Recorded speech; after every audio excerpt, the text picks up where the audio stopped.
కామారెడ్డిలో మళ్లీ వర్షం మొదలైంది. ఇప్పటికే వరద గుప్పిట్లో పలు కాలనీలు చిక్కుకున్నాయి. మరోసారి వర్షం పడుతూ ఉండటంతో జనం ఆందోళన వ్యక్తం చేస్తున్నారు. కామారెడ్డి జిల్లాలో వాగులు, కాలువలు, కుంటలు పొంగిపొర్లుతున్నాయి. రానున్న 2 గంటల్లో కామారెడ్డికి అతి భారీ వర్ష సూచన ఉందని అధికారులు అంటున్నారు.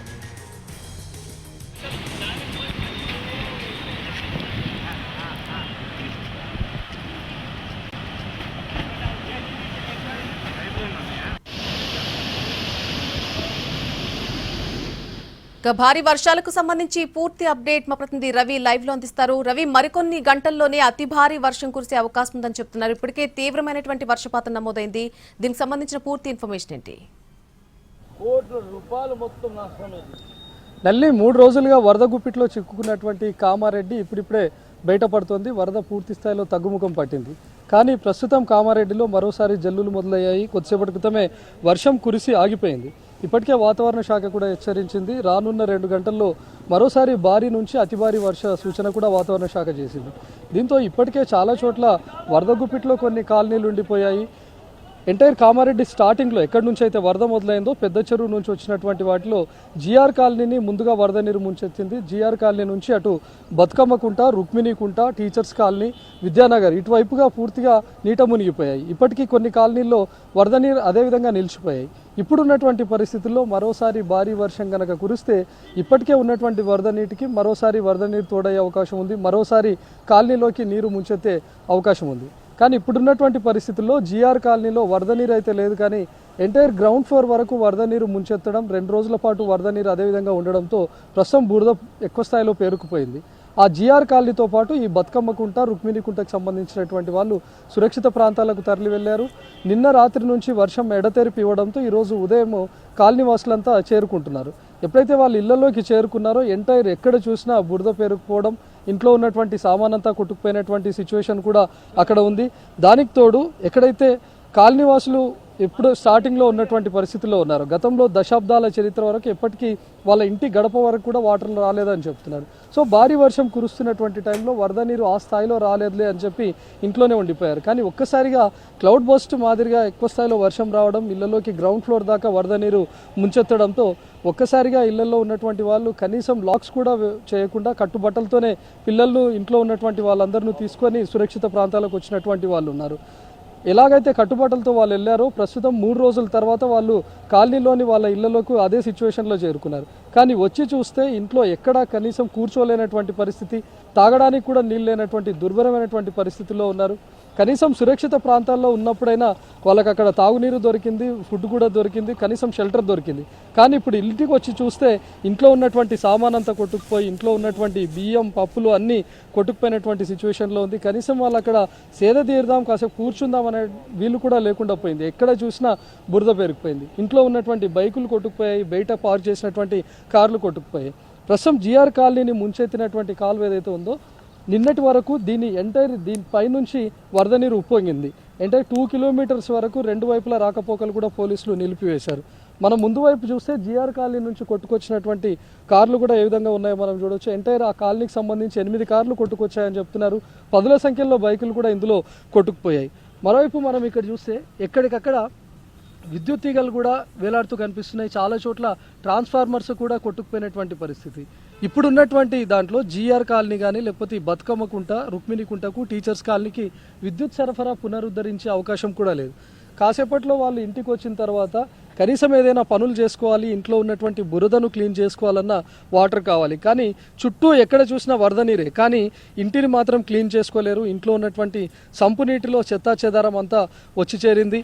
కానీ లోపల పవర్ సప్లై లేదు, తాగడానికి మంచినీళ్ళు లేదు. కేవలం వాళ్ళు ఇంటికి వచ్చారు అంటే వచ్చారు.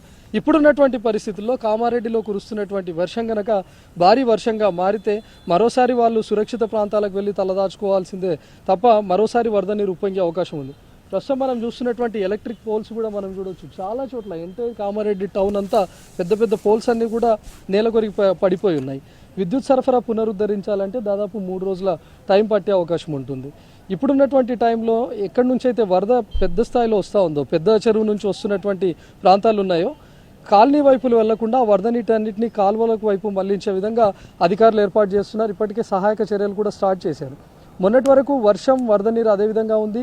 కామారెడ్డి టౌన్లో పూర్తిగా మెయిన్ రోడ్డు కోతకు గురవడంతో సహాయక చర్యలు చేయడానికి అధికారులు టౌన్లోకి రావాలన్నా వీలు లేకుండా మారిపోయింది. రెండు వైపులా రాకపోకలు పూర్తిగా నిలిచిపోయినటువంటి పరిస్థితి ఉండింది. కానీ నిన్న రాత్రి నుంచి వర్షం ఎడతెరిపినివ్వడంతో ఎక్కడైతే రోడ్డు కొద్ది భాగం మిగిలిందో ఆ రోడ్డును మాత్రమే అధికారులు పోలీసులు యూజ్ చేసుకుంటూ సహాయక చర్యలు స్టార్ట్ చేస్తూ ఉన్నారు. కామారెడ్డి టౌన్లో చిక్కుకుపోయినటువంటి వాళ్ళు ఇప్పుడిప్పుడే బయటకు వెళ్తున్నటువంటి పరిస్థితి. ఒకసారి మనం చూసినటువంటి ఈ రోడ్డు అంతా కామారెడ్డి టౌన్ ప్రధాన రహదారి. ఇదంతా వెనక వైపు జిఆర్ కాలనీ నుంచి వచ్చినటువంటి వరద ఉధృతి దాటికి పూర్తిగా కోతకు గురైపోయింది. దాదాపు ఒక 3-4 జేసీబీలు పెట్టి తవ్వుతే ఏ స్థాయిలో ఉంటుందో అంత మేర లోతుగా ఎంటైర్ రోడ్డు కట్ అయిపోయింది. ఈ రోడ్డు పునరుద్ధరించాలన్నా దాదాపు కొన్ని నెలల సమయం పట్టే అవకాశం ఉంది. కేవలం ఉన్న కొద్దిపాటి రోడ్నే యూజ్ చేసుకుంటూ ప్రస్తుతం కామారెడ్డి టౌన్లో ఉన్నటువంటి వాళ్ళు రాకపోకలు కొనసాగిస్తున్నారు. ఇతరత్ర పనుల నిమిత్తం కామారెడ్డి టౌన్కి ఎవరైనా వచ్చి చిక్కుకుపోయి ఉంటే వాళ్ళంతా బయటకు వెళ్ళడానికి ప్రయత్నిస్తున్నారు.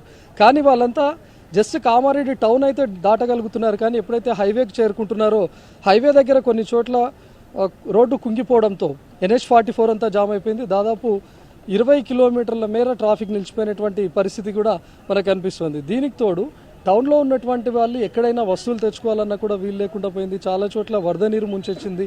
కిరాణా షాపులు ఎవరైతే చిన్న చిన్న బడ్డీ కొట్లు ఉన్నాయో అవన్నీ లోపల ఉన్నటువంటి సామానంతా సరుకులన్నీ కొట్టుకుపోయినటువంటి అంటే టేక్యాల్ చెరువు కూడా మొత్తంగా పైనుంచి NH44 నుంచి పొంగిపోలుతూ ఉండడంతో అటు NH44 పైన వాహనాల రాకపోకలు కూడా నిలిచిపోయాయి. చాలా చోట్ల నాగపూర్ హైవే కావడంతో ఇతర రాష్ట్రాల నుంచి హర్యానా, రాజస్థాన్ కొద్దిసేపటి క్రితం మనం హైవే పైన కూడా చూసాం. కొన్ని వేలాది వాహనాలు నిలిచిపోయాయి, భారీ ట్రక్కులు కూడా నిలిచిపోయాయి. గూడ్స్తో వస్తున్నటువంటి వాటివి కామారెడ్డి టౌన్లో పూర్తిగా రాకపోకలు నిలిచిపోవడంతో 2-3 రోజుల పాటు కామారెడ్డి కంటే కొద్ది దూరంలోనే హైవే పైన ఆపుకొని ఉన్నటువంటి వాళ్ళు కామారెడ్డి నుంచి రాకపోకలు కొనసాగాయని చెప్పి వాళ్ళు ఈరోజు ఎర్లీ మార్నింగ్ బయలుదేరారు. కానీ మరోసారి అక్కడక్కడ రోడ్డు కుంగిపోవడంతో మరోసారి వాహనాలు నిలిచిపోయాయి. అంటే 3 రోజుల పాటు కేవలం కామారెడ్డి టౌన్లోనే చాలా వెహికల్స్ నిలిచిపోయాయి. రాజస్థాన్, హర్యానా నుంచి వచ్చినటువంటి వెహికల్స్, కొన్ని తమిళనాడు నుంచి వస్తున్నటువంటి వెహికల్స్ కూడా ఉన్నాయి. కొంతమంది పనుల నిమిత్తం నిజామాబాద్ వచ్చి చిక్కుకుపోయినటువంటి వాళ్ళు ఉన్నారు. నిన్న మొన్న హైదరాబాద్ పోవడానికి ట్రై చేశారు, కానీ వరద ఉధృతికి వీలు లేకుండా పోయింది. కానీ ఈరోజు ఉదయం ఎర్లీ మార్నింగ్ హైదరాబాద్ పోవడానికి ట్రై చేసినటువంటి వాళ్ళు ఉన్నారు. మనం చూసాం ఇప్పుడు NH44లో ఆర్టీసీ బస్సులు కూడా చిక్కుకుపోయినటువంటి పరిస్థితి. దాదాపు 6 నుంచి 7 గంటల పాటు అందులోనే ఉండిపోయారు. కొంతమంది నెలల పసికందులు కూడా ఉన్నారు. 2 గంటల్లో ఈజీగా హైదరాబాద్ చేరిపోతామని చెప్పి ఉదయం బ్రేక్ఫాస్ట్ కూడా చేయకుండా బయలుదేరినటువంటి వాళ్ళు ఉన్నారు. కానీ హైవేలోనే నిలిచిపోయారు. కనీసం తాగడానికి వాటర్ కూడా లేవు. కారులోనో లేకపోతే వాళ్ళ వెహికల్లో ఉన్నటువంటి వాటర్ బాటిల్తోనే సరిపెట్టుకున్నటువంటి పరిస్థితి. ఇప్పుడు కామారెడ్డిలో ఉన్నటువంటి ప్రకారం ప్రస్తుతం కురుస్తున్న జల్లులు కనుక భారీ వర్షంగా మారితే మరోసారి కామారెడ్డి టౌన్ పూర్తిగా జలదిగ్బంధంలోకి వెళ్ళే